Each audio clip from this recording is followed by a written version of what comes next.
E hoje aqui no tema do dia a gente vai discutir esse projeto encaminhado pelo governo do Distrito Federal para pedir o aval da Câmara Legislativa no acordo que deve garantir o empréstimo para o BRB. Na linha com a gente também o deputado distrital Fábio Félix. Deputado, bom dia. Bom dia, Bruno. Bom dia, Mariana. Muito obrigado aí pelo espaço. Deputado, o senhor já sabe se vai votar contra ou a favor desse projeto? Olha, Bruno, é um projeto muito difícil, né? Porque nós estamos tratando de mais uma iniciativa do governo do Distrito Federal, supostamente para salvar o BRB. Né? A gente votou recentemente, eu votei contra, o projeto que destinava 9 terrenos para um fundo. Esse projeto não saiu do papel. A Câmara votou, se desgastou e esse projeto já se mostrou como uma não solução para o Banco de Brasília. E agora, esse acordo que é assinado, e o projeto chegou ontem na Câmara Legislativa do DF, o governo já fez um esforço para que ele fosse votado ontem. Felizmente, a condução do presidente da Câmara foi muito positiva, o deputado Wellington, e os líderes para que a gente pudesse ter mais informações, ter tempo para ter mais informações. Então, eu quero dizer para você que eu tenho um compromisso enorme com o BRB. Acho que é importante que o BRB seja salvo pela população do Distrito Federal. Mas, ao mesmo tempo, não só eu, mas eu acho que também o conjunto da população tem uma desconfiança muito grande que a solução para essa crise não vai vir pelas mesmas mãos, que é o grupo político que está no poder do Distrito Federal, de quem enfiou o BRB nesse buraco gigantesco. Então, há um clima enorme de desconfiança se essa iniciativa era positiva ou não. Porque você imagina, chegou aqui a ratificação de um acordo para o BRB pegar mais de 6 bilhões de reais. BRB não, para o GDF, porque quem vai contrair um empréstimo não é o Banco de Brasília, é o GDF. É para o GDF contrair um empréstimo de mais de 6 bilhões de reais. A estimativa inicial é que a gente saia de uma taxa de 5% de endividamento no GDF para mais de 20% de endividamento. Essa é a expectativa inicial em relação ao tema. Lá na cláusula 3, né, do acordo firmado com o Supremo, está explícito lá, Bruno, que o governo do Distrito Federal se compromete a cumprir todos os requisitos da Constituição, ali do artigo 167 da Constituição, que trata de ajuste fiscal. Aí eu vou dar 3 exemplos. Teto para financiamento de política social, suspensão de concurso público, proibição de concurso público e reajuste de qualquer carreira do serviço público do DF. Só esses 3 exemplos, entre outros que estão no artigo 167. E aí ele se compromete. E qual é o prazo que o GDF se compromete? Ele tem 2 critérios, esse prazo. Até a quitação do empréstimo, que formalmente é 15 anos, ou até o DF ter nota A mais no CAPAG, que é um índice de capacidade de pagamento. Acontece que desde 2018, eu apurei rapidamente, desde 2018, o DF nunca teve nota A mais no CAPAG. Sempre foi B ou C, e hoje é C. Então, o secretário veio aqui e disse para nós que até o final do ano ele resolve a nota do CAPAG. Só que a nota do CAPAG ela é uma avaliação anual feita pelo Tesouro que leva em consideração os últimos 2 anos. Então, a gente quer dizer a verdade para a população do DF. A verdade é que, assinando essa cláusula, a gente tem grandes chances de ter uma inviabilidade do funcionamento do Estado no Distrito Federal.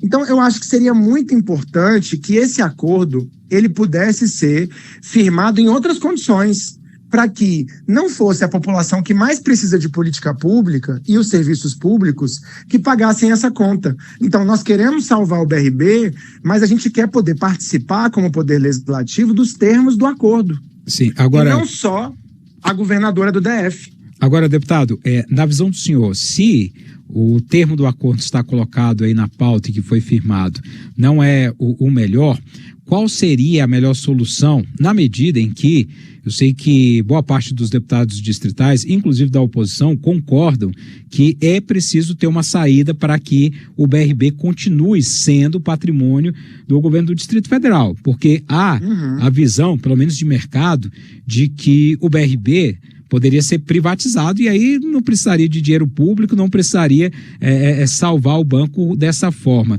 Eu queria saber do senhor, qual seria a melhor proposta, portanto, para salvar o BRB?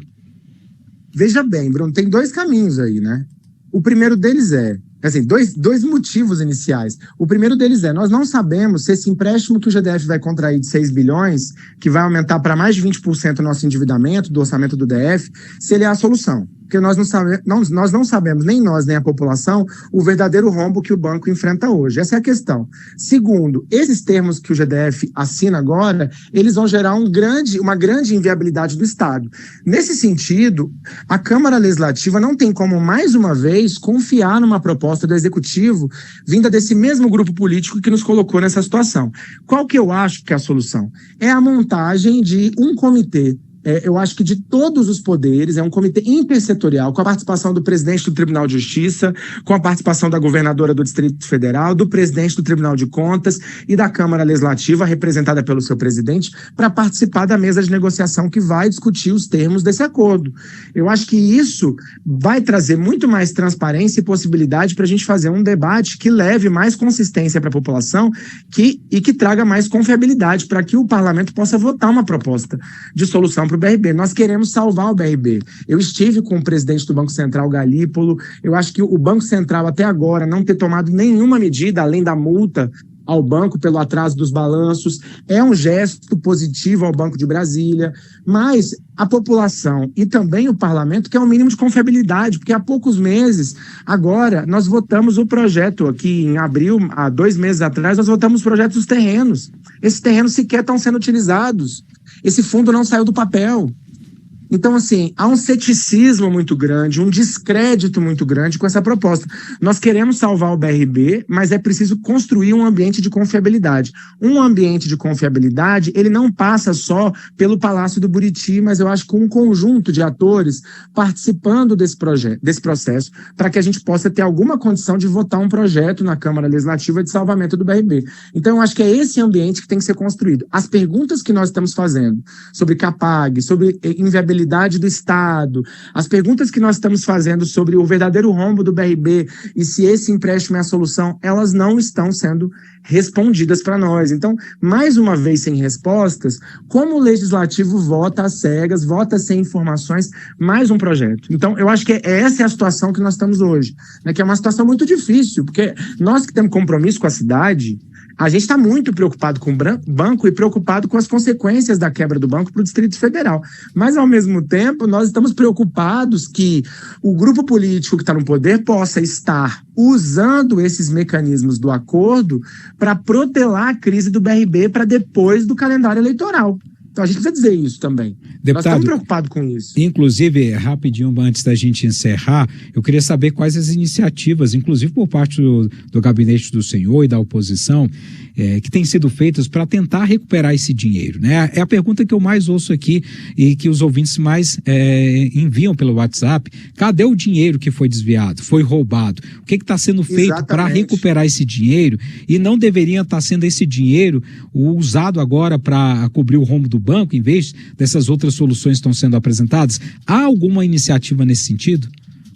Há uma iniciativa da oposição que talvez seja a mais vigorosa, que é o protocolo de uma CPI. Eu sou um dos primeiros signatários da CPI do BRB Banco Master aqui. Era uma investigação legislativa necessária, porque a gente sabe que existe responsabilidade criminal e existe responsabilidade política dos agentes que governam o Distrito Federal em relação a esse tema. Falta uma assinatura para a CPI ser protocolada. Nós temos só 7 assinaturas. Então, hoje, é preciso que haja pressão também no Legislativo para a CPI sair do papel. Além disso, a gente tem pressionado a Polícia Federal para que a investigação ocorra, né? E a investigação ela é fundamental para achar o dinheiro, porque esse dinheiro foi para algum lugar. E esse dinheiro foi roubado da população do Distrito Federal. Então, nós estamos pressionando o Tribunal de Contas, pressionando a Polícia Federal para que tenha consequência essa investigação e que possa chegar nos agentes políticos. O dinheiro que foi roubado é que tem que pagar a conta do que aconteceu no Distrito Federal e a conta desse rombo. E nós temos que ir atrás dos agentes políticos de forma muito rigorosa. E eles têm que ser punidos de forma muito rigorosa, porque o que eles fizeram aqui é um absurdo sem precedentes no Distrito Federal e a gente não pode tolerar. Então a gente tem denunciado, que é o nosso papel, fiscalizado e cobrado as instituições. Eu mesmo tive na semana passada com o presidente do Banco Central, Galípolo, também cobrando a investigação administrativa que o Banco Central está conduzindo. O próprio presidente falou que o Banco Central está prestando todas as informações e esclarecimentos à Polícia Federal em relação a esse tema e o nosso papel nós estamos cumprindo. Cobrar que as investigações aconteçam para que esse dinheiro possa voltar ao Distrito Federal. A gente agradece aqui mais uma vez a participação do deputado distrital Fábio Félix. Registro mais uma vez, porque isso é importante, que a gente convidou outros parlamentares que são da base do governo para participar conosco, mas por desculpas e, enfim, motivações variadas, disseram que não poderiam participar aqui com a gente da entrevista. Inclusive o próprio líder do governo na Câmara Legislativa, deputado Pepa, que disse pela assessoria que também não tinha disponibilidade para participar. Ainda assim, o espaço está aberto, porque é de nosso interesse entender também da parte do governo do Distrito Federal, né, dos representantes do governo do Distrito Federal na Câmara Legislativa, porque esse projeto deve ser aprovado como quer o GDF. Deputado, muito obrigado pela participação. Muito obrigado, Bruno. Um abraço aos ouvintes da Rádio CBN.